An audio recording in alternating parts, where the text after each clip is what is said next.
guys like Bischoff, Conan, a litany of other guys that have podcasts of their own, and this has kind of been done to death. How did you, as storytellers, get stories out of them? And then the second part is, did you guys contact Sting?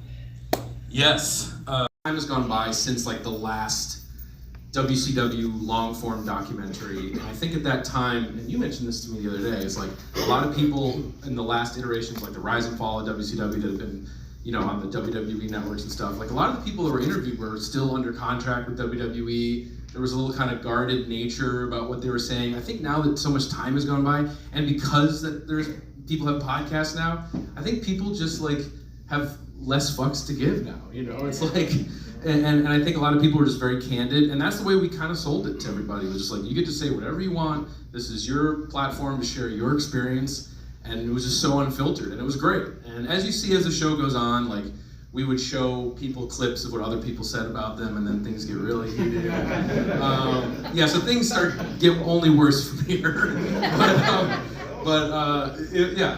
So I think that's what was refreshing. Again, we there's a book out there I got to shout out. You see Guy Evans is interviewed in this show. He wrote a book called Nitro, which is a huge source of inspiration for this show. I read that like a few years back, and just so much new information about, you know, in there, the perspectives of the Turner people and everybody. And so we wanted him to be a part of it. And I think just with that book and the fact that enough time has gone by and people wanted to be as unfiltered as possible, I think that's what kind of get people to be that way. Thank you so much. Yeah, well, thank you. Appreciate it. Anybody else?